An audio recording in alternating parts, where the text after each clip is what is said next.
त्यांनी एक सांगितलं की मी ईश्वराला प्रार्थना करतोय की मला पुन्हा जन्म द्यावा. म्हणे का? ह्या जन्मात इतकं सुंदर विश्व निर्माण केलं आहे आणि मला एवढं भरभरून दिलं आहे क्षमता नसताना देखील, तर मी त्याचे थँक्स मानायलो ह्या गीतातनं, पण अपूर्ण राहतं आहे. म्हणून मला वाटतं पुन्हा थँक्स मानण्याकरिता, देवाचे आभार मानण्याकरता, ते आभार प्रगटण्याकरता पुन्हा ह्या भारत देशामध्ये मला त्यांनी जन्म द्यावा. आणि आता काही बाया आणि काही पुरुष नको, कंटाळा आला, कंटाळा, जीवाचा कंटाळा आला. त्यांच्याकडे कुठलीही श्रद्धा नसते. अरे एक एक क्षण पवित्र आहे ईश्वराचा. काय सृष्टी आहे, जिसकी रचना इतनी सुंदर वो कितना सुंदर होगा, ही श्रद्धा आहे. काय बो, अरे काही लोक जातात काश्मीरला गेले, सुंदर असं बर्फ आहे, काही विशिष्ट महिन्यात गेले तर फुलं आहेत,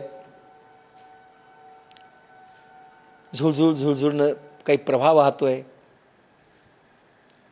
त्या बर्फावर ते समजा सूर्यांची किरणं प्रत्यावर्तन होत आहेत, सुंदर त्याच्यातनं काही तेज दिसतंय, एक वेगळी धरित्री दिसते. यांनी पाहिलं काय विशेष आहे, बर्फ, प्रकाश आणि ते झुळझुळ झुळ वाहनं. मला वाटलं काश्मीर काही वेगळं असेल. आता यांच्या डोक्यात काय, प्रत्येक वस्तू श्रद्धावान असाल तर सुंदर दिसते. अरे भगवान गोपाल कृष्णांच्या हृदयामध्ये श्रद्धा आणि प्रेम किती अफाट होतं. कुब्जा ज्या वेळेस 3 जागी वाकडी म्हातारी बाई, कुरूप बाई चालली असताना तिला म्हणतात, हे सुंदरी कुठे चालली, घ्या. ती म्हणाली, मला सुंदरी म्हटले?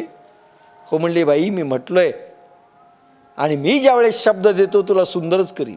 ती म्हणे, माझे सगळे टिंगल उडवत आहेत, आता नाही उडवणार, मी तुला सुंदरी म्हटलंय, संपलं. एक बुक्का मारला का कोणी म्हणतं लाथ मारली, कोणी म्हणतं गुडघा मारला आणि ती नीटच झाली आणि अतिशय अप्रतिम सुंदर झाली. जे सुंदरता दुसऱ्याला ट्रान्समिट करू शकतात, ज्यांच्या दृष्टीमध्ये सुंदरता आहे, जी सृष्टी देखील ईश्वराची सुंदर दिसू शकते, असा भाव आपल्यामध्ये निर्माण होऊन दुसऱ्यामध्ये निर्माण करू शकतात, त्यांच्यामध्ये श्रद्धा आहे अशी समजावी.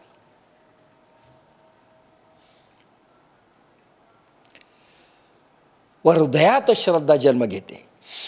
एखाद्या वस्तूवर, ध्येयावर, परमात्म्यावर लक्ष केंद्रित करा. त्यामध्ये दर्शन न राहता विलीन व्हा. दर्शक राहू नका, प्रेक्षक बनू नका, विलीन व्हा. अरे समुद्राकिनारी गेले, एखाद्या लाटेमध्ये इतकं विलीन व्हा की तुम्ही लाट होऊन जा. एखादी मूर्ती देवळामध्ये तुम्ही गेलेले आहात आणि देवळामध्ये असं मूर्तीकडे पाहतायत हिप्नॉटिझमच्या प्रयोगाने की तुम्हीच मूर्ती झाला, मूर्ती गेलेली आहे, तुम्ही त्या जागी आहात. स्वतःला विलीन करून टाका दुसऱ्यामध्ये. म्हणून म्हटले ना, राधा कृष्ण झाली आणि कृष्ण राधा झाली. किती विलीन करून टाकलं एक दुसऱ्यामध्ये. स्वतःचं अस्तित्व संपून दुसऱ्यामध्ये प्रगट होणं, याला श्रद्धा लागते आणि भक्ती तिथून जन्म घेते. एखाद्या वस्तूवर, ध्येयावर, परमात्म्यावर लक्ष केंद्रित करा. त्यामध्ये दर्शक न राहता विलीन व्हा. देव पहावया गेलो, तेथे देवची होऊन ठेलो. मीच देव झालो तुकाराम म्हणतात, विलीन झाले. पण हे विलीन झाल्यानंतर त्याच वेळेस आनंद अनुभूती, साधनेमध्ये असं विलीन व्हा, सगळ्या विचारापासून प्रवृत्त व्हा, ध्यानामध्ये विलीन व्हा, विसरून जा. विसरणे स्वतःला श्रद्धा पाहिजे. त्यावेळेस तुम्ही श्रद्धावान झालात, त्याच वेळेस आनंद अनुभूती जन्म घेईल. आनंदाचे फवारे, आनंदाचे डोही आनंदी तरंग. ज्ञानेश्वर. आनंदाचा डोह उसळला पाहिजे स्वतःमध्ये आणि त्याचे आनंदाचे तरंग सगळ्या जगात प्रसार केले पाहिजेत, सगळ्यावरती आदळतील. नाही तर काही लोक आपण आनंदित असतो, दुसऱ्याचं तोंड पाहिलं की आपले उतरून जातं. असा आनंदाचा फवारा पाहिजे आपल्याजवळ. दुसरी त्याच्यानी आनंद घेतला पाहिजे. त्यांनी आपल्या ज्योती तुमच्या दिव्यावर ते पेटवल्या पाहिजेत आनंदाच्या. तर तुम्ही श्रद्धावान, बोरतेच्या नाही. तुम्हाला वाटते बाह्य विषयातून ही प्रसन्नता लाभली, प्रसन्नता, आनंद. हिंदी भाषेमध्ये म्हटलं तर छलकना चाहिए. उसळल्या पाहिजेत त्या भावलहरी आनंदाच्या आणि प्रसन्नतेच्या आणि प्रेमाच्या. तर श्रद्धा आहे. आणि प्रत्येक कामात, प्रत्येक वस्तूत भगवंतमय दिसलं पाहिजे, प्रेममय दिसलं पाहिजे. बाह्य विषयातून ती प्रसन्नता लाभली तुम्हाला वाटतं, त्या वस्तू त्या देऊ शकत नाहीत. लक्षात घ्या. एक उदाहरण सांगतो. सुंदर बायको ऐश्वर्या राय सारखी भेटली, आनंद होईल की नाही? अमिताभला झाला तसा.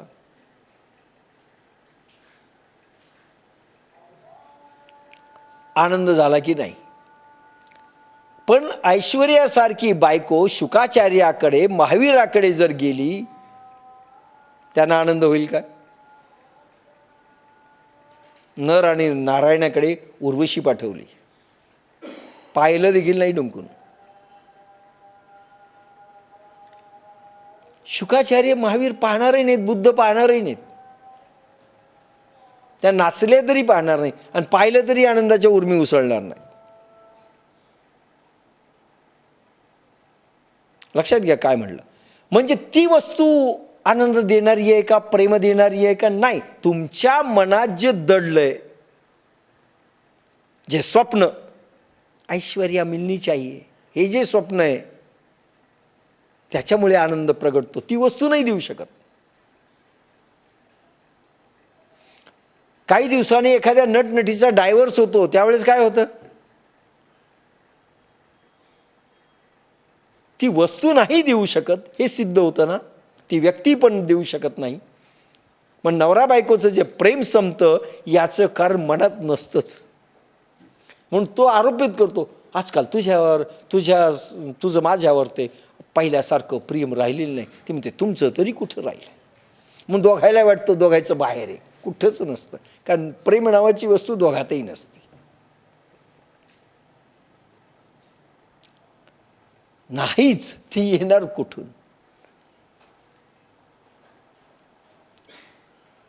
पण आनंद, सुख आतून उसळत असतो.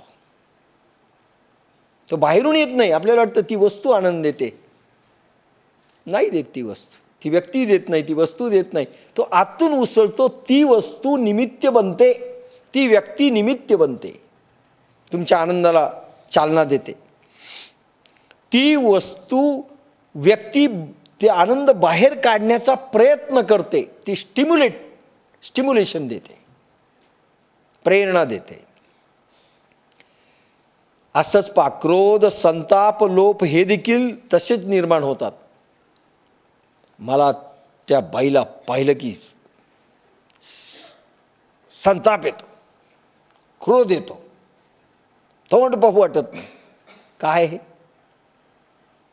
मी तिला कधीच माफ करणार नाही. काय? आत धडलेल्या भावनेचा उद्रेक. त्या व्यक्तीचा काही संबंध नसतो, पण तिचं तोंड पाहून बाकीचे खुश होतात ना. ती वस्तू क्रोध देते का? नाही. ती वस्तू प्रेम देते का? नाही. तुमच्या अंतरातल्या उर्मी उसळून बाहेर येतात. अंतरीची वाय स्वभाव बाहेरी काय अंतरीचे धावे स्वभावे बाहेरी. आत जे तुम्ही पेरून ठेवलंय, क्रोध असेल, लोभ असेल, मद असेल, मत्सर असेल, प्रेम असेल, सहानुभूती असेल, ते स्टिम्युलेट होतं, ती वस्तू ती बाहेर काढते, निमित्त बनते, एवढंच. त्या वस्तूचा काही अर्थार्थी संबंध नाही. म्हणून आपल्याला कोणाविषयी जर राग आला तर समजावा आत होता, तो बाहेर आला, त्या वस्तूचा दोष नाही. दोष ना कुणाचा, पराधीन आहे जगती पुत्र मानवाचा. माय कैकई ना दोषी, नव्हे दोषितात, राज कान कानन यात्रा, सर्व कर्म जात. खेळ चालला से माझ्या पूर्वसंचिताचा, पराधीन आहे जगती पुत्र मानवाचा. तुमच्या मनात क्रोध नसेल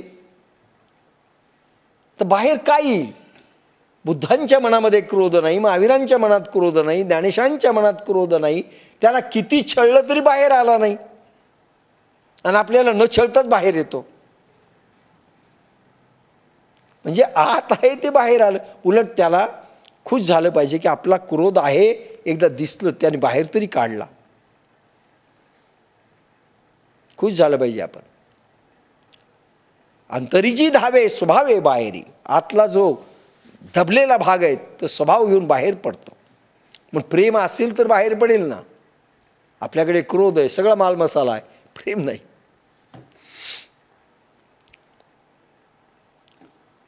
क्रोध, संताप, लोभ हे देखील तसेच निर्माण होतात. तशी परिस्थिती प्राप्त झाली, अव्यक्त गोष्टी व्यक्त रूपात प्रगट होतात. अव्यक्त राग व्यक्त होतो, अव्यक्त लोभ व्यक्त होतो.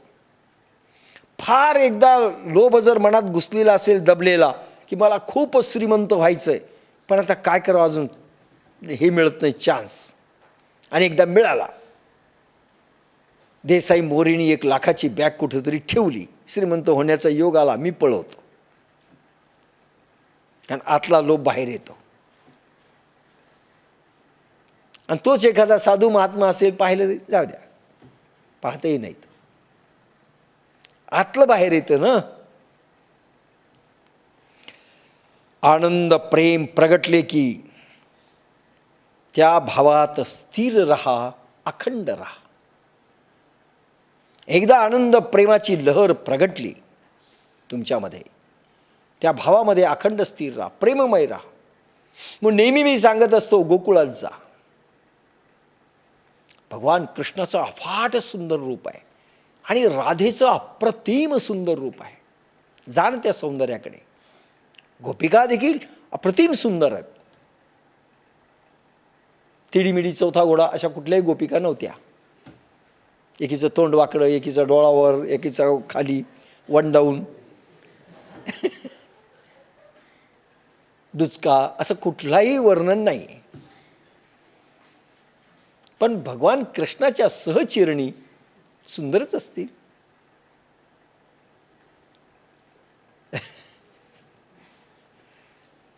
म्हणून म्हटलं ती गोपिका गोकुळाचा. अरे त्या वनामध्ये जा, मधुकुंजात जा, रास एक क्रीडा चालली, त्याच्यामध्ये तुम्ही वन ऑफ दी गोपिका व्हा, गोपबाल व्हा. मुरलीनाद सतत तुम्ही ऐकता आहात घंटाभर, असं भासवा. पा प्रेम प्रगटेल, आणि या प्रेमामध्ये अखंड अविरत राहा, अखंडित राहा ह्या प्रयोगांमध्ये. तर श्रद्धा विकसित होईल. प्रेमधारा अखंडित वाहू द्या. प्रेम उत्पन्न होईल, ती धारा वाहू द्या, दबू नका. काही लोकांना प्रेम जरी प्रगटलं तर दाखवता येत नाही. तुमची नजर प्रेमपूर्ण, कशा ओळखलं? का नजर नसतेच. प्रेमधारा अखंडित वाहू द्या. तुमची दृष्टी सर्व वस्तूविषयी, व्यक्तीविषयी बदलून जाईल. प्रेमधारा वाहू लागल्या तर प्रेममय वातावरणात राहा तुम्ही. पहा बरं, एकदा आनंदाच्या लहरी तुमच्यामध्ये उठल्यानंतर लोकांना, सगळ्या मनहूस लोकांना वाटेल तुमच्या सहवासात जावं. मनहूस मनाने ज्यांची शक्ती हुसकून लावली ते मनहूस. चांगली शक्ती हुसकून लावली, बाहेर काढून दिली, दॅट इज मनहूस. तुमची दृष्टी, सर्व जग बदलेल, दृष्टी बदलेल. जगत जीवमय होईल आणि जीव जगदीशमय होईल. सगळं बदलेल.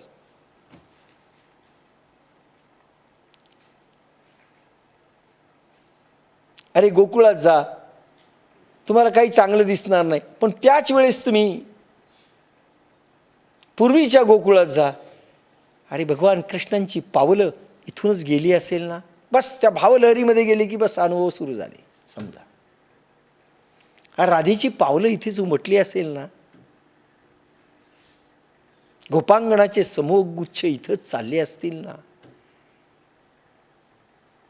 गाई गुरांचे खूर इथेच उमटली असतील ना, हीच ती पवित्र भूमी असेल ना, बस भावलोकात गेले, श्रद्धा झाली. काय पडलं, दगड आणि धोंड्यांचा देश.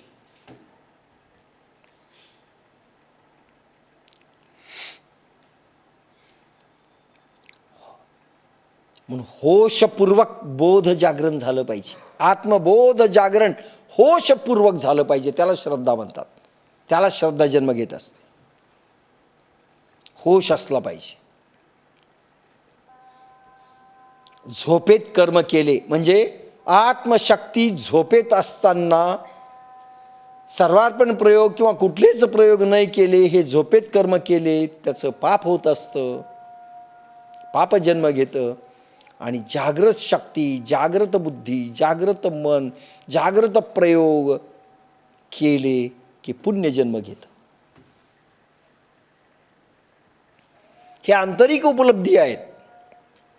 म्हणून बोध जागवा म्हणजे श्रद्धा, श्रद्धेचं जागरण होईल. म्हणजे अखंडित